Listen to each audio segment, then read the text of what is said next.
Vanessa and Maggie here, and this week we're going to be switching it up on a Tuesday. We've got Rebecca Nava in the house. Hey-o! Yep, you must all remember her from episode 2, our episode about touch and sex, where I talked too much about my own body hair. And I talked about being lonely. Lonely. So lonely. Not anymore, am I right? Hey. So we're just 3 gals with a couple of wine, and Rebecca, I'll let you intro our lovely guest who's going to be joining us soon. Yeah, we can't wait to have her here. And so her name is Angie Gunn. She's a therapist out of Portland, Oregon. And she has her own kind of private practice. She talks about non-monogamy. And she's kind of an expert in the field. She practices non-monogamy, but she also conducts workshops and works with people of all walks of life, and basically makes them realize that this is normal, and she's going to come in, and we're so excited to have her. Absolutely. Yeah. We have no idea why she agreed to come on the show. But, She's in for it. yeah, so yeah. Yep. Perfect. Okay, good. Yeah, well, thank you so much for having me on the show, you three. I'm really glad to be here talking with you, and I think it's a topic that I hear some of the most questions I get from the world is about non-monogamy, and we're all trying to figure out this world of life and love and relationships, and we're finding more and more that the typical framework doesn't really work for everyone, and the ways in which we've approached dating and love and sex and pleasure. We haven't really analyzed where did those origins come from. You know, why do we practice monogamy? Why do we have a structure that's pretty restrictive and based on a very narrow form of how people relate to one another? We don't really typically analyze that and get some introspection around it. And then the next layer of that is action, understanding who you are as an individual and what relationship structure might actually be the most suitable for you as a person and help you thrive and connect in the ways that are most meaningful. So I talk a lot about finding that path and understanding those parts of yourself and fighting through the shame and stigma around just trying something new in a way that the world is really shocked by. Yeah. Yeah, in terms of my personal journey, I was previously a fundamentalist Christian, grew up in a really difficult family environment in a really strongly religious situation, and spent a lot of my early years just trying to wrestle with who I wanted to be, what I wanted to do in terms of life and career. And I wanted to be a missionary. I wanted to start churches in other countries and be really oriented towards helping the world, saving the world, in sort of a very Christian framework. And I got married when I was 20 to a person that the church had somewhat ordained for me in a way that was not super helpful, but was something I firmly believed in. And he ended up being abusive within about a year or so. And so I was at that point finishing my graduate degree or my undergraduate degree, and starting grad school and then working as a social worker, and realizing this big dichotomy between what I was seeing with my clients, people that I was helping out of abusive situations, people that go through a lot of change and transition personally, and how much conflict there was with my personal belief system that wasn't really resonating with who I was anymore. And also feeling this internal tension around, I don't know what sex is still, and I'm not getting fulfilled and getting that kind of connection in this relationship, which I thought was what part of the reason you get married. Yeah. This is when you get more fun. It's when fireworks This is when you learn about your off. body, and that wasn't happening in this relationship because that wasn't the thing that was going to work with us, and that wasn't who he was. And there was a lot of guilt and shame and negativity around sex in my marriage, which made it really difficult for me to explore and understand my own body. 25, I left my church and my husband, and I started over, which is a really beautiful and fun and scary, terrifying, crazy journey that will be made for another podcast. And I switched to, I was still working as a social worker, now with a graduate degree, and moved up in my field. And I was working actually primarily with children, and found that it was pretty inconsistent with the lifestyle I came to find was the most suitable for me. So as I was of my marriage, primarily meant lots of sex. Yeah, okay. The thing that you do when you're trying to learn about your body and relationships outside of a religious framework.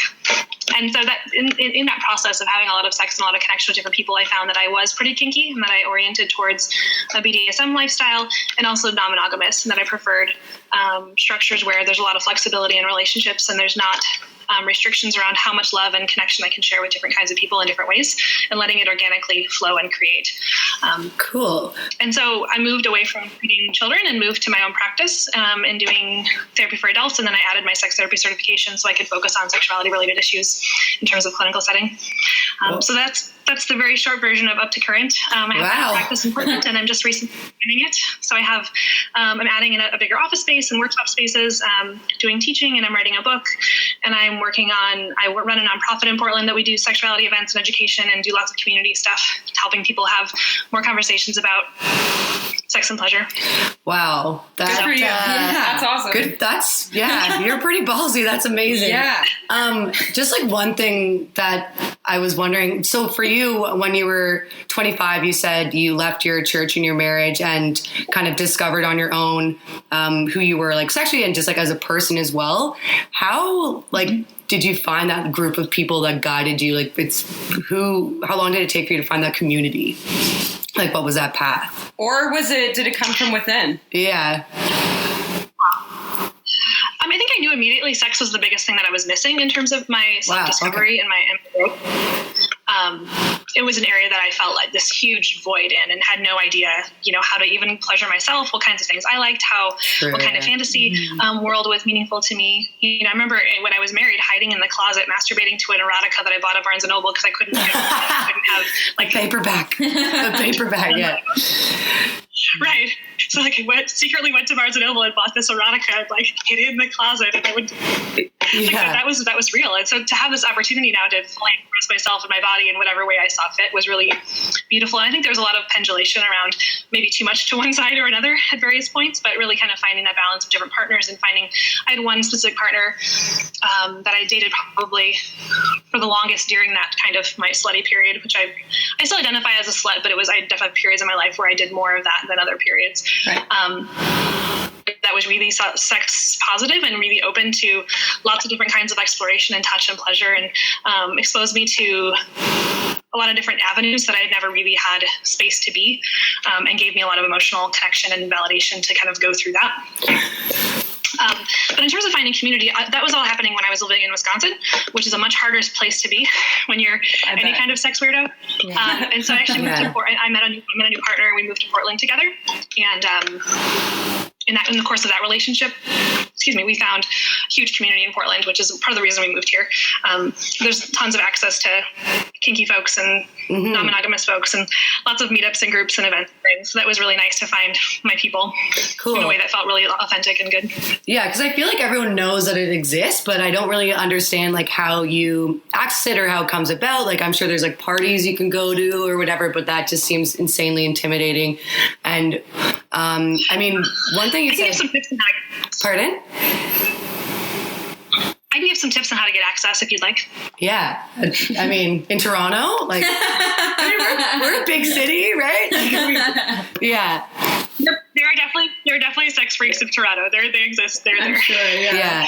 I think that the easiest ways to get access is searching in groups. So there's Facebook groups, there's meetup groups, there's FetLife, which is like Facebook for kinky, and other folks. And you can get a FetLife profile. So those are all places to start in terms of just finding connections of different kinds of people.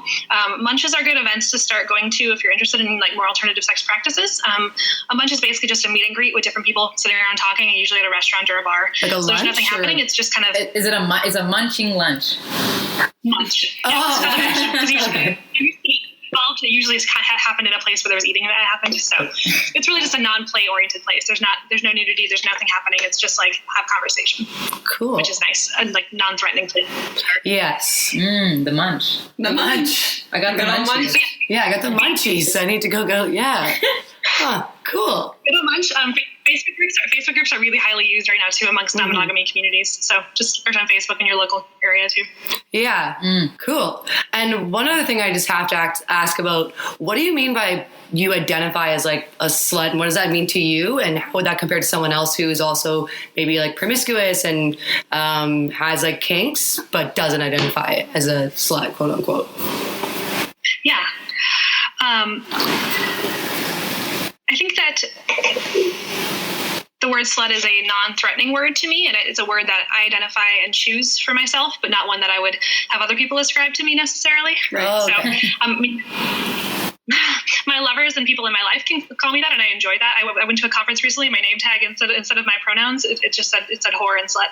I was like, just me giving permission to people to kind of be playful with the way that they identify in terms of their sexuality. So yeah, I think I use it to describe myself as being. There's a meme on the internet that talks about I'm not a slut, I just have a friendly vagina. And yeah, welcoming, welcoming vagina. Right, my vagina likes to have lots of visitors, and it's just really open-minded. I think I'm really open to different sexual experiences, and I'm not in a relationship structure that limits that ability to have that kind of connection. So it's more like I like organic play and connection with people in ways that feels authentic and can grow and change without any expectations around what it's supposed to be or who I'm supposed to be, who has control over my genitals. And in the workshop that Rebecca went to in Guelph, that was a big part of our conversation, was how do we take back control and take out power and coercion in relationships, and primarily around you get to decide what you do with your genitals. You get to decide who has access, and it's always your say, and no one else can manage the way that you engage with your own body, and really shifting the way that we use power and manipulation and coercion based on our relationship structures to manage our own insecurities and our own fears. Mm-hmm.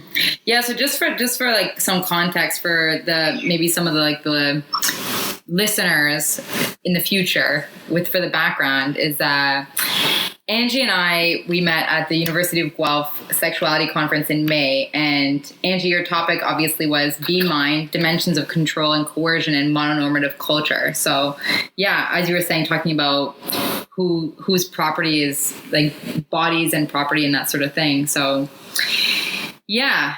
But I do have a question because, one of the things regarding being poly, it's not like poly is an open field. There's still sort of limitations and boundaries, right? I mean, so one of the challenges with non-monogamy is it is a bigger umbrella term. So I like to use the word CNM, consensual non-monogamy, to represent everyone who identifies with some sort of openness. So it can be polyamory, it can be swinger, it can be monogamish, it can be... Monogamish. Monogamish. So mishmash? Yeah, that's Dan Savage term. It just describes couples who are mostly monogamous, but occasionally have like a dalliance here and there. Oh, gotcha. A little bit. Okay. Makes sense. That makes sense, yeah. Yeah, so I mean, there's lots of different structures, and so it's not really safe to make any assumptions about what someone involved in non-monogamy, how they structure their lives or their relationships. So it's really a nice opportunity to talk to them and ask, how do you find ways to make sure your needs are met and also manage challenges that come up in the relationship. The biggest shift for me around conversations that I have with clients and with when I do workshops on it is shifting away from using your relationship structure or rules you might create in your relationship as a way to manage your own emotions. So a valid rule or agreement to have is we're not going to have sex with people without condoms because we want to make sure we're really safe. And we're going to make sure everyone we have sex with gets tested regularly. And these are the tests we want to make sure they have. And we really care about each other's well-being. It's a boundary for your personal well-being. It's an agreement in your relationship versus setting rules like you can't see Susie on the weekends because the weekends are our time. It's exerting control over another person's relationship or another person's interaction with another person that's outside the scope of your individual interaction. Right. So really it's about, yes, you'll make agreements, but you want to understand what's the purpose of this agreement? What is the reason for me needing to set this boundary or me needing to come to this conclusion? And if it's just about your own insecurity, your own fear, your own uncertainty, you're concerned about abandonment, you're concerned about safety. I mean, those are all things that are great places for you to work through and talk about the emotions versus seeking to make some kind of legislation in the relationship that can actually usually be pretty prohibitive. Okay. So the focus is on trust and sort of the relationship versus the people in it and your own emotions and insecurities. It's more so like creating a well-oiled machine before the people in it themselves. Is that safe to say? I would describe it more like everyone's learning really well about how to manage their own shit. Yeah. So the more you get at managing your own emotions and your own challenges, you can enter into relationships more ethically and freely and come into it without the burdens of expectations and of pressure. Right. So you're really confident in your own well-being and ways you meet your needs and things that you need. And you can come to your partner and say, these are the things I'd like from you. Cool, you can provide those. Cool, you can't. This other person can provide that. Great, we're on the same page. Versus sometimes what happens is lots of unclear expectations and burdens are placed into relationships that are things like, you're going to be my everything, which is the challenge of monogamy. We have this assumption around this person has to be your best friend and your best lover and similar hobbies and have compatible household interests and cleanliness. Manage tasks. Similar food taste. Like there's so much pressure put on traditional relationships right now that non-monogamy really gives you the opportunity to eliminate all of that and say, we're going to be really clear. We're going to negotiate every aspect of it. We're going to talk about thoughts and feelings, and we're going to support one another in finding the path to getting those needs met. Do you think that like the pressure that you're speaking of that is in monogamous relationship today, like that that resonates with me, because when I think of poly relationships or just anyone that's like more than two people, it kind of stresses me out. I'm like, I'm struggling managing what I have now. I can't imagine adding someone else into that context. Do you think that that type of intenseness that comes from two people is why that so many people don't understand poly relationships, or why they kind of shy away from it, or why it's not as popular, just because they can't understand the intensity in terms of like this feeling of devotion or love? We kind of, I think that we all really want to be seen and want to be pursued and loved and found by someone. And we've been given this fantasy that's what relationships are. You know, every Disney movie, every movie we've ever seen in our entire lives, you know, portrays this image of like being chased and captured and like wooed and I think the challenge with that is that eventually that fades. So even if you find that person that does that thing, that isn't always a lasting. That doesn't actually translate to life together. That doesn't translate to how do we actually do this thing that we're trying to do every day, which life is really hard. There's a lot right now in our world. And so we need a person or people that can be on our team. And that doesn't translate into that romantic ideal. And so I think part of it is going back to sort of the foundations of marriage. When you think about, I really like Stephanie Kuntz's book, A History of Marriage. And she talks a lot about one of the challenges with our modern conception of marriage is it's only 40 years old. We literally have a conception of marriage that's really young. And it has this ideal around romanticism and love and all of these things being aligned. It's about property. Marriage was about ownership. Marriage was about economics, trading goods and services. It was about position. It was about power. It was about politics. It was about all these other things besides love. And it's only been in the last 40 years that we've really linked these two things. And so I think there's a lot of, unpacking of that history also that helps in having these conversations with partners. Like, cool, where did you get your idea about this idealized marriage? Okay, that was your mom's idea. That's what your grandma told you. Great, what do you actually want?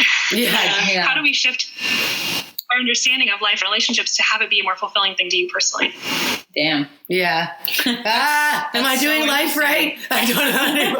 Oh God. And so just to piggyback off of that last statement, that was one of the questions I had too. It's like, you know, with one person, sometimes it's hard to coordinate and figure out like, you know, where do you want to end up in 5 years and what are your life goals and where do you want to go for dinner? Yeah. Even what do you want to eat tonight? So is having two or more, do you ever find that difficult? Or like you say, do different people bring different things to the table and you just find a way to make it work? I think that life plans are an illusion. Okay. You know, you could be married and be in a happy monogamous relationship and say, we're going to have kids in 3 years and we're going to buy a house and we're going to go on this vacation. And that's all an illusion. It could all change any day, right? It's so true. Any relationship can change. So this idea that we have some sense of security or certainty that that's happening and that we can feel safe in our lives is a fallacy that we tell ourselves that make us feel better. But every relationship is every single day entering into choices that you choose to be with this person. You choose to engage in love and connection and moving towards one another. And you're continuing to do that every single day, no matter what's happening. happening, and you might have a month or two that you fall off, but you come back together and you choose that. So I think, being a non-monogamous just gives you more people that you're continuing on that path with and continuing to choose to move towards one another. And so some you might have life plans with, some you may not. Some you may have plans and then they shift, and then you find then another person jumps in and there's new plans. So I think it's about more being able to be comfortable with the uncertainty around really enjoy life and the kind of things that are happening right now without needing to have this really clear. The term in the community is escalator relationship. And I actually wrote a post on my website about shifting from the escalator to treadmill model of a relationship. That's a good way to put it. Yeah. The marathon. The escalator goes up and you can't get off and you're stuck and you have to go to the next level. Yeah. Whereas if you could move, just keeps going.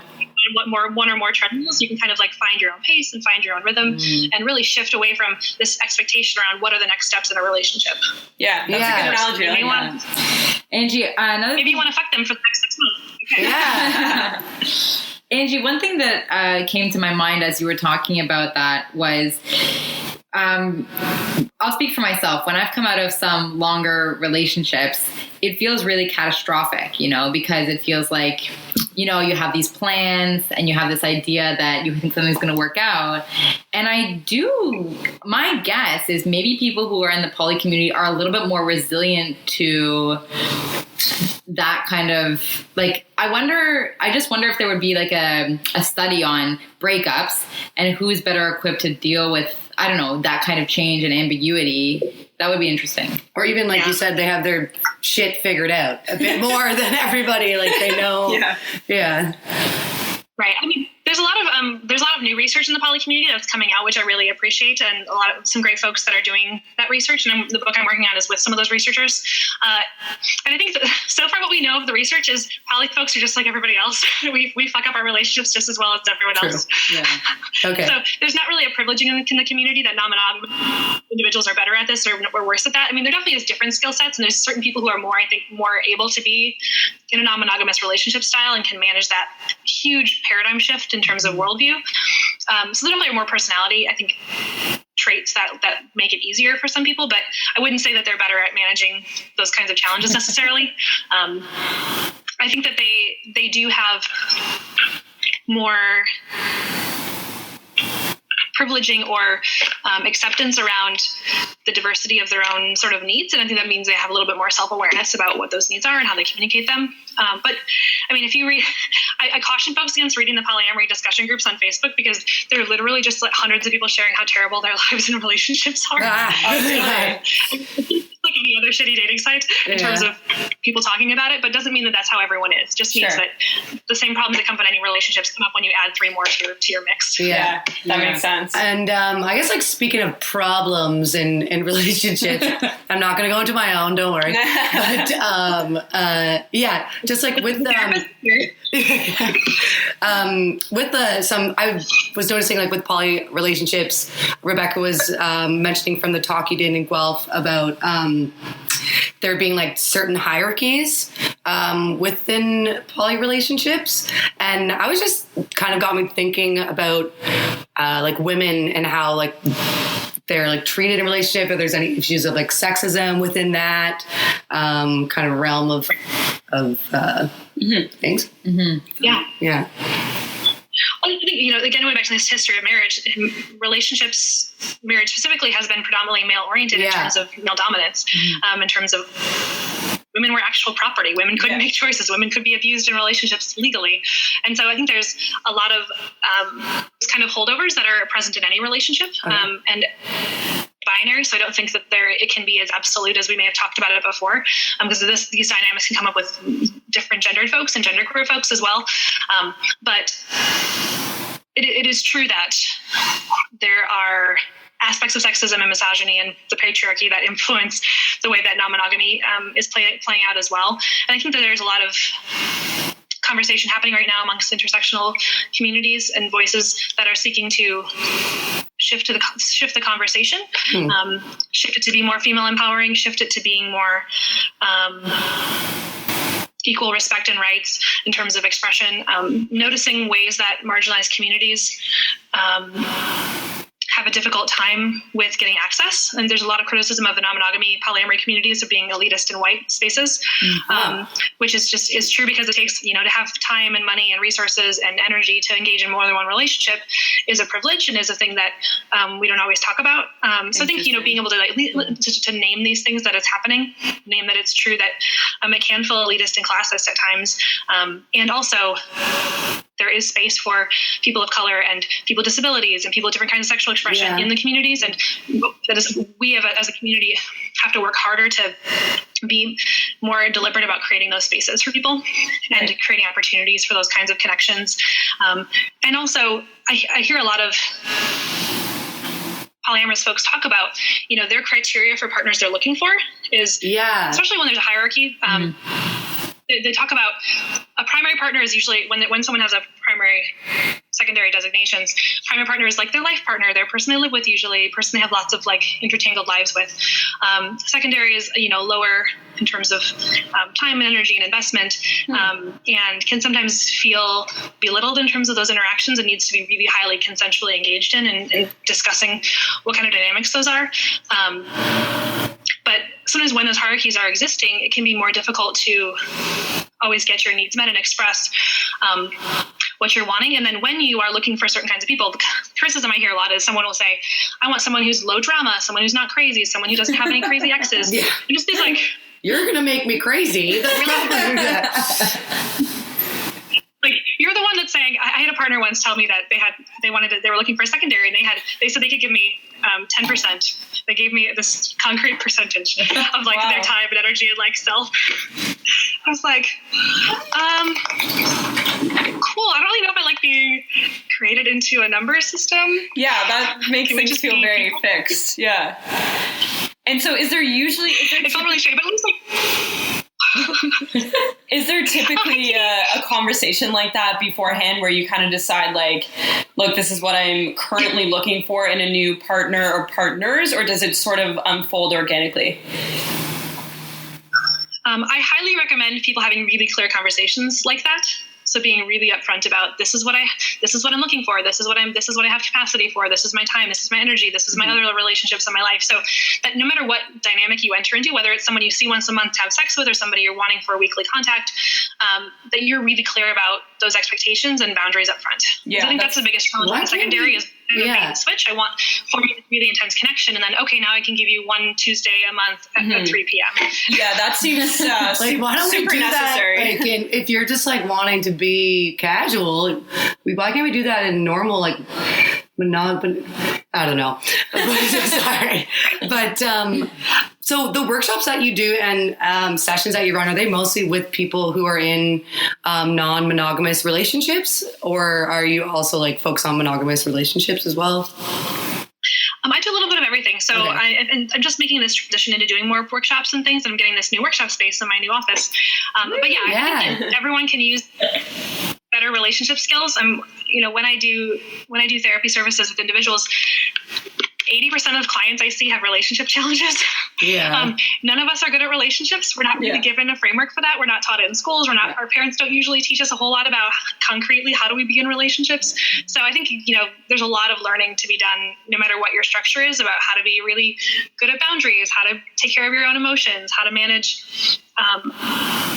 your wants and needs, how to know what's your partner's responsibility and what's not. And when this need is just your need and it's okay if it exists in the ether and that you don't need to put it onto someone else. So lots of, I think, opportunities to learn how to engage with people better and how to do this thing that we call love and life and pleasure better. I think I specialize in alternative relationships because there's not as many folks having those conversations. So being able to and having experience doing it personally, it makes it a lot easier for me to have those conversations in groups and say, oh yeah, I've totally been there. And, being empathetic. So I think it helps to be able to bridge that gap. Cool. If I may. Yeah, go for it. Angie, I know that as part of your job, you're kind of the expert among a group of 1,000 therapists kind of in this area. That's the case, right? Yes. I would know a number, but there's a smaller number that specializes in this. Hundreds.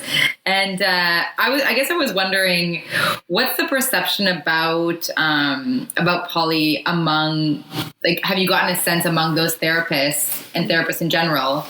what's their perception on poly, and what's the biggest misconception that they hold. Oh, that's a good one. Yeah.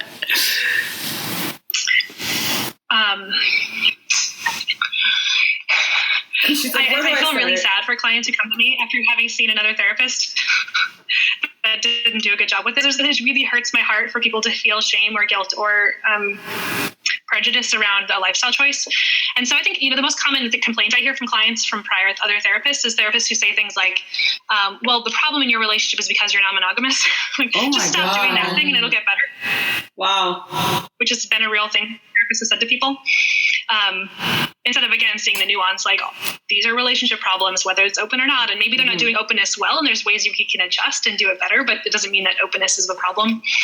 I commonly hear a lot of shame and negativity around someone who's had, like, any cheating behavior and then transition to an open relationship as a way to create a structure that worked for them. There's a lot of people that cheat on their partners don't actually want to be monogamous in the first place, right. And they didn't think they had another choice. So giving people options and ways to have, how do you enter into instead an ethical and supportive relationship? A lot of therapists that see that as a cop out or as a way to take the side of an offender, which isn't always, again, is not a helpful perspective. There's no bad person. Even when there's cheating happening, it's about personal wants and needs and pleasure and finding ways to meet that and make that happen. And our personal wants and needs and pleasure aren't bad. We may go about finding ways to manage them poorly. The same way that, like, I'm hungry, I could eat a whole tub of ice cream, or I could, like, have a salad. The way I manage my want isn't bad. The way that I choose to express it may not have been the best. Cool way of putting it. But the want is okay. Yeah. And same thing with sex. The fact that I want a kinky gangbang. Cool, let me figure out how to have that in a safe way that's going to make everyone feel really good about themselves and not going to harm my partners or my own well-being.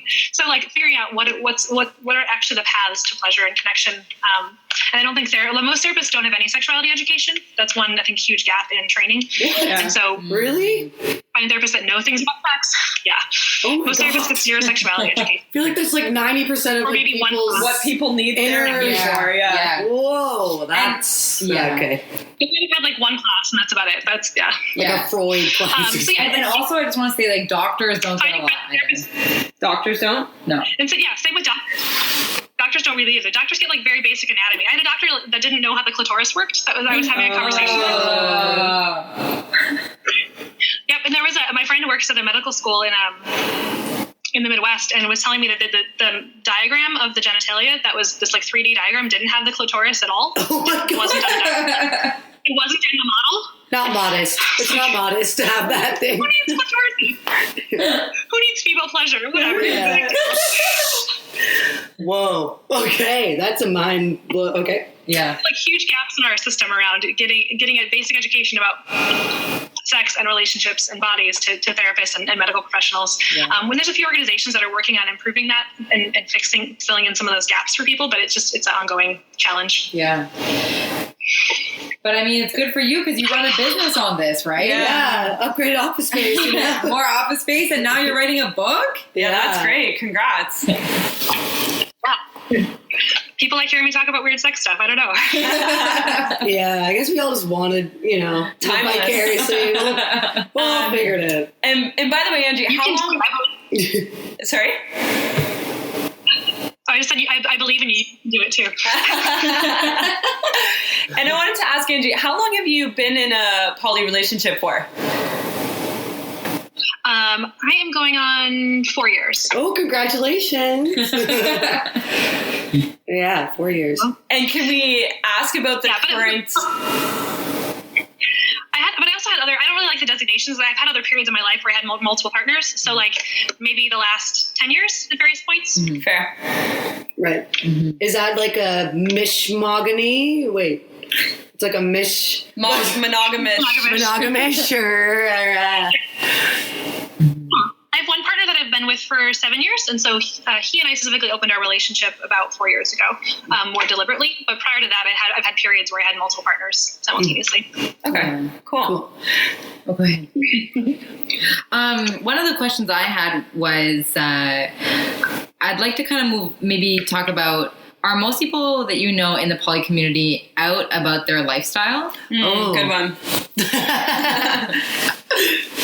Yeah, I couldn't make any generalizations because I think it's really complex, and every person is different in terms of that. I mean, I think it also highly depends on where you live and who you are and what your community is. It's much harder in a small town, much harder in really conservative cities.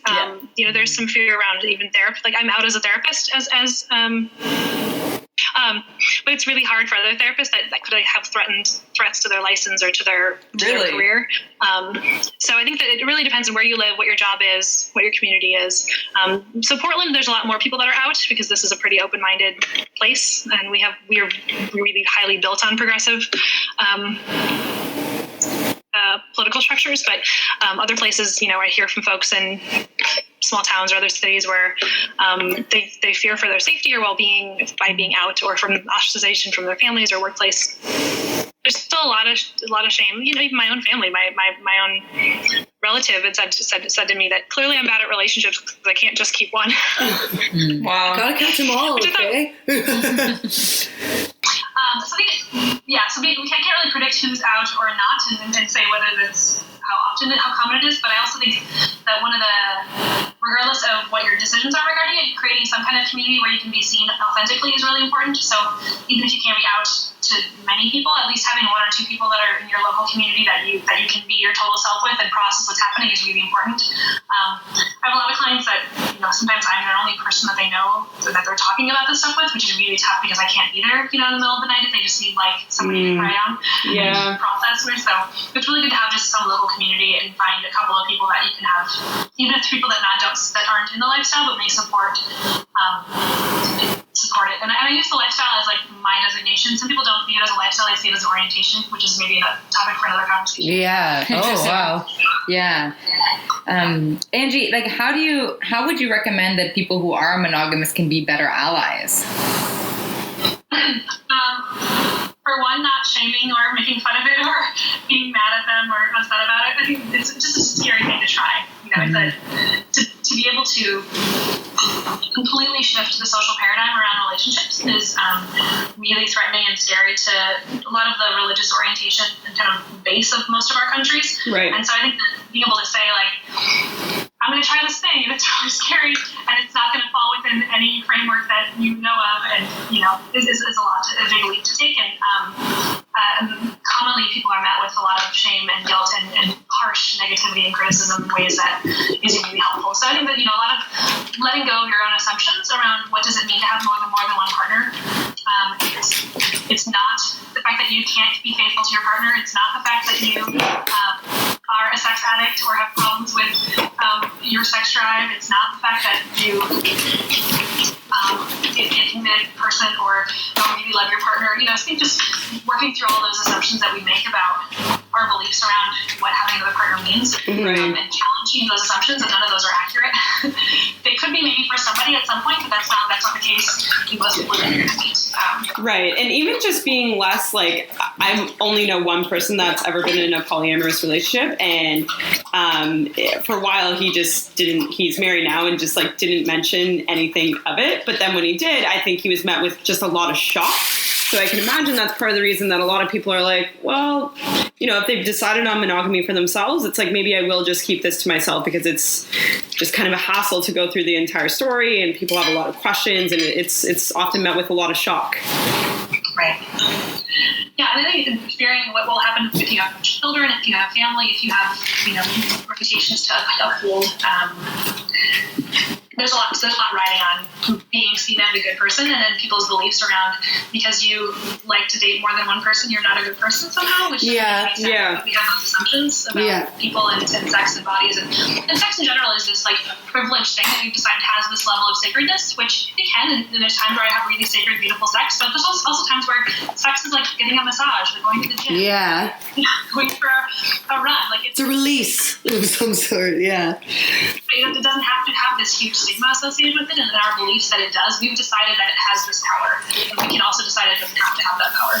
Yeah, and I think that like what you were saying earlier, like being okay with our wants, like I think that a lot of us in our society, or at least in like Northwestern society, because that's the one I know, think of wants as like temptation and something that's so bad, especially taboo, with other partners, and like you're tempted to explore like other people and that type of thing. So really overcoming that hurdle, and it's not like cheating or anything like that, is what I would see as the hardest. Yeah. Yes. Yeah.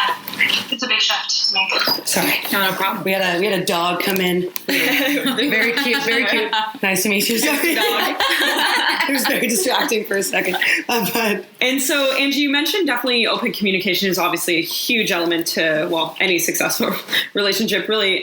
What would you say are some other things, some other common ground that people entering a polyamorous relationship need to share? Yeah, I think really good communication skills. I think having a common or shared value system is really important. So being able to talk about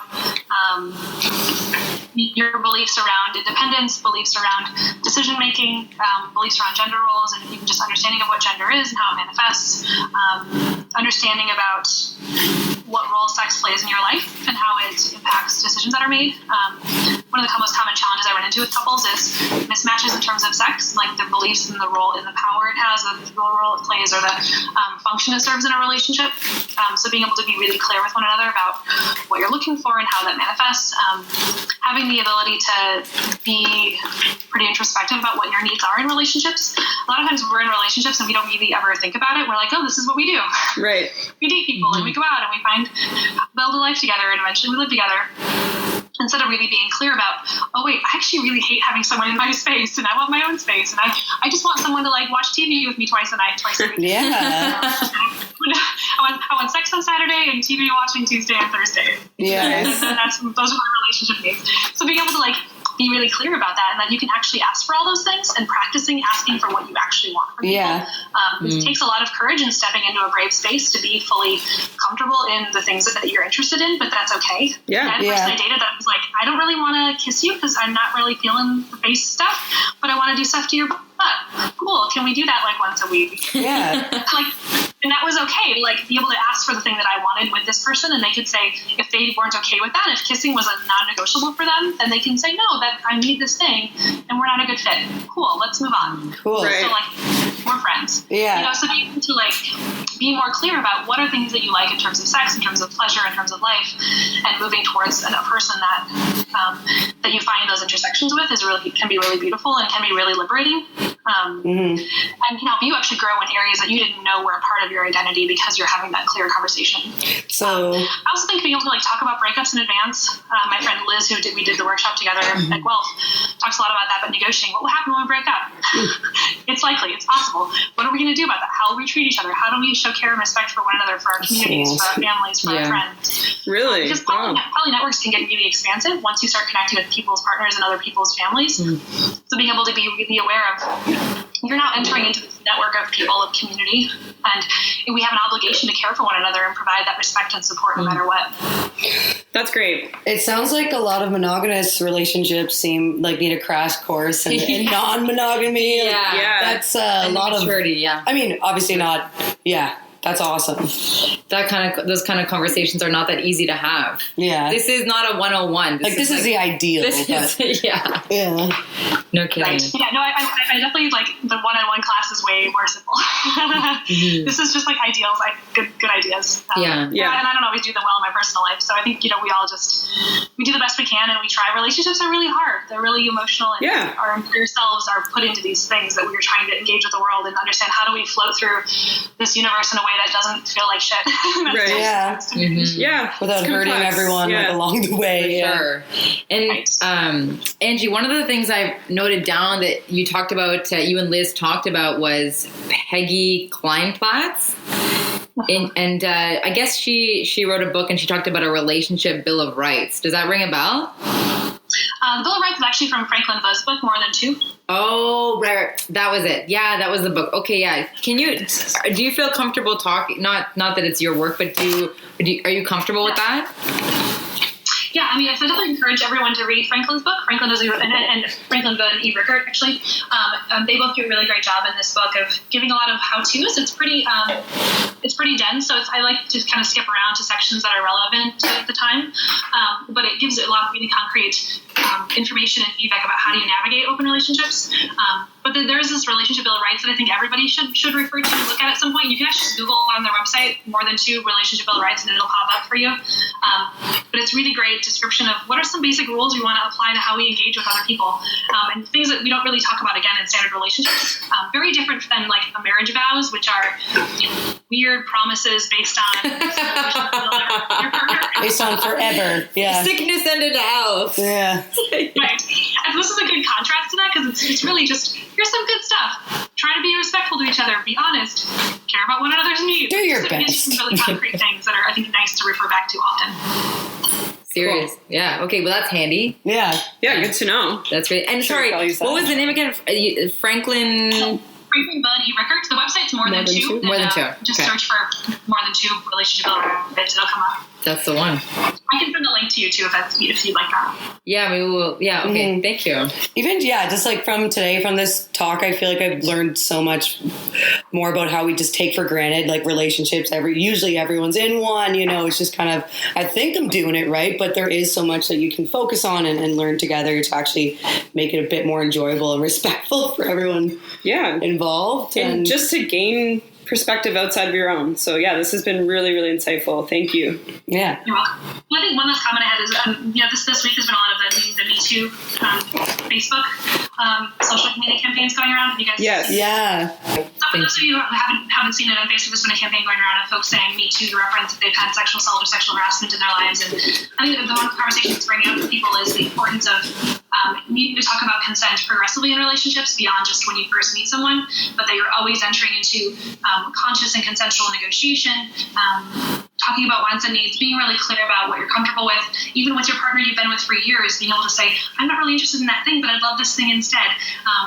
Being really clear about managing any coercive dynamics or any guilt or manipulation or shame that's being used to motivate behavior, and really entering into all interactions we have with other people in a way that approaches them with, you are a independent, beautiful creature that I want to engage with in some way. Is that okay? When I'm with strangers, they laugh at me. I always ask, would you like a stranger? I'll say, would you like a handshake or a fist bump or a hug? Yeah. Yeah. And I ask, how do you want me to engage with you, if at all? And giving people those kinds of opportunities versus the assumption that you're going to shake my hand because I'm meeting you for the first time, or forcing kiddos to kiss grandmas. Right. Yeah, because it's all, everyone would be so much more comfortable. Yeah, it's all social constructs that you never even think about. You just do them because that's what you're supposed to do. Yeah, that's a great point. All those things feed into rape culture. All those things feed into, especially, femme-centric individuals being expected to, give and receive affection in ways that they may not want. And really I hate touching. There's never any assumptions. Sex and contact and touch is always a gift. It's never an assumption. It's never Sure. Yeah, that's a great way to think of it, as a gift. Yep. I don't particularly like hugs or holding hands or anything like that. I'll stop telling you you're bad at hugging. She admits it. Angie, I'm obviously I knew this was going to be a great interview. I don't think I realized that I'm going to have to listen to this at least 2 or 3 times to pick out all the nuggets in what you were saying. Yeah. And I also think that you're extremely courageous for how your journey and what you've gone through and the self-reflection that you've done, and also the way you help other people. So, and it's just, and the books and the workshops, and I'm really... The office space. I'm excited. It's gonna be good. Yeah. We're all one sexy conversation at a time. Yeah. Ooh, one question I thought would be fun to end off with. I don't know if it's appropriate, but we'll find out. But what's one of the most interesting sex toys you've ever had, and why? Yeah, good. Most interesting. In terms of I liked it, or in terms of it was weird? Either or. Maybe one of each. I don't know. You can. I'm trying to think of what I have handy to show you. She's looking around her room for those listening. What do I have around to reference? A demonstration.